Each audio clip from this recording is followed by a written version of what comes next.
Good evening and welcome. So today I'm going to be talking about Black Mirror Season 7, Episode 3. I'm doing all 6 episodes, so that is very intriguing for me. I've absolutely adored Black Mirror throughout the whole years. I believe it's 14 years old now, so if you haven't seen it, go onto Netflix, just buy a subscription for the month and just absolutely binge watch all of them. I absolutely adore them. I think I'll do an episode in regards to the top 3 episodes I really loved. It'll be short, sweet, and I'll also give you recommendations if you just couldn't be bothered watching all of the episodes. So, moving on, Hotel Rivera. So this is episode 3 of the Black Mirror series. It essentially is a throwback to old Hollywood. They are rebooting a film from the 1950s, I believe, but old Hollywood kind of encapsulates the 30s, 40s, 50s. I absolutely love old Hollywood. It was the huge films, the huge backing, and the huge studios. Now, I love the films such as Gone with the Wind, such as Casablanca, them kind of classics that I still watch and think, oh my god, they're like seamlessly beautiful. And you had the big stars of the day, such as Clark Gable, Humphrey Bogart, various different other ones as well. So, old Hollywood, Hotel Rivera, it's getting a reboot, but it's AI simulation. So Brandy, this woman who is tired of being in the limelight for being a supporting actor, she wants to have her own role, she wants to have her own stamp on Hollywood, and also she just wants to have this role where she's going, you know what, I deserve this, I've done so much, and she is a huge star. That she wants to do Hotel Rivera. She wants to play the lead role, which was previously played by a male, but they're like, yeah, no worries, you're a massive star, we can't wait to have you on board. And she gets the role. She doesn't even have to audition. She learns the whole script. We see her watching the film as if she's a little 5-year-old, 6-year-old kid again. She's absolutely in love with it. And we get her to the studio, and they basically plug her in, old Black Mirror style, where you just put on the thing at the side of your skull, and then you're in the simulation.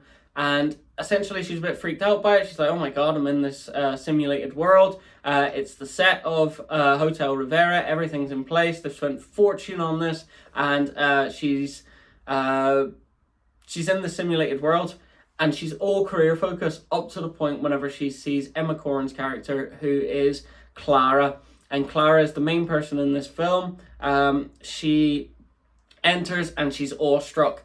And they have this little like flirtatious moment where they're enjoying each other's company, but then Brandy goes, oh my god, that's right, I have to play the piano. That's one of the moments in it where Clara cries. She remembers her childhood, and also it's kind of the first moments of where she falls in love with the love interest, Brandy. So Brandy plays the piano, but she's absolutely horrendous at it, and they're like, at the studio, they're like, oh my god, we thought you were brilliant at playing this piano, what has went on? And she's like, no, apologies, that was that was a recording. I just like mimed playing the piano, and that was a complete recording. And they're like, oh, okay, fair enough, we'll just have to try and get on with this film and see where it goes. And then she comes back to it, and Clara's like, oh my god, that was horrific, I'm gonna go now. And Brandy shouts her name, who is the actor that played Clara, so this could get confusing. So Dorothy is the woman who played Clara, and Clara is walking out the door on set, and Brandy shouts, Dorothy! And she's like, And then everyone in the studio is like, oh my god, she just shouted like the actor's name, horrendous, this is going to go awful, why has she done that? And Clara turns around and goes, oh, why did you call me Dorothy? And Brandy's like, oh, I just knew Dorothy.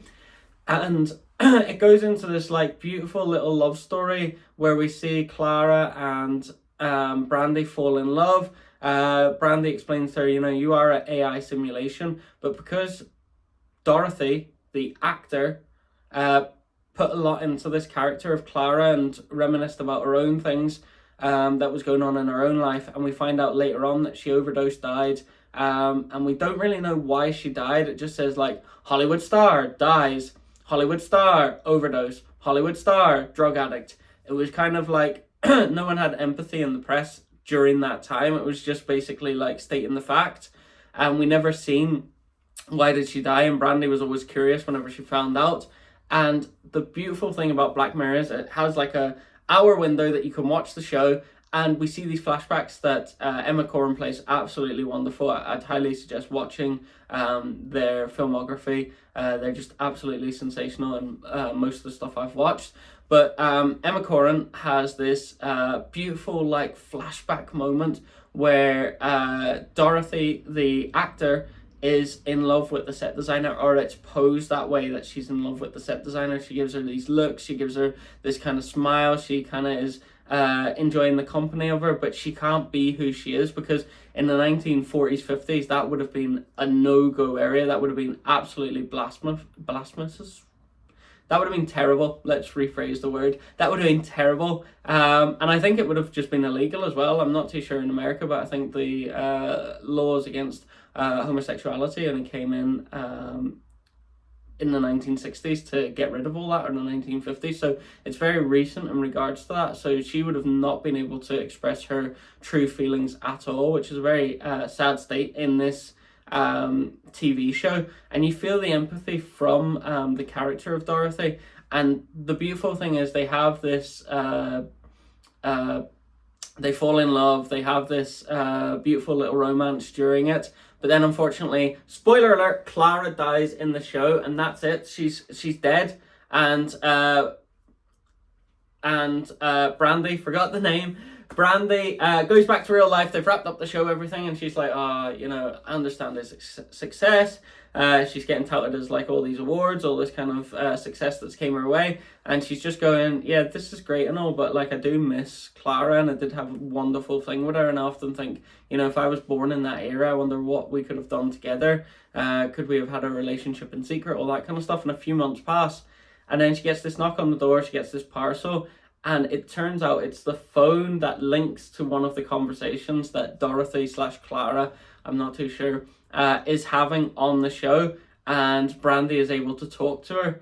And I think this was just a nice little wrap it up moment that kind of ended the show. And I was like, you know what, fair play to them. This is another great episode from Black Mirror. It's not the best episodes that I've ever seen, but it's just a nice little heartwarming episode, and you rarely get that from a Black Mirror episode. So I just thought, fair play to this. I probably have more of an empathy for it because I absolutely adored old Hollywood's, the black and white films. So I just loved that it was set in that scenario. But no, fantastic acting all around from everyone. There's a few stars that you'll see and you'll go, what are they in? What are they in? And you'll just realize it. But no, fantastic TV episode, and highly recommend again watching this episode. Thank you for watching.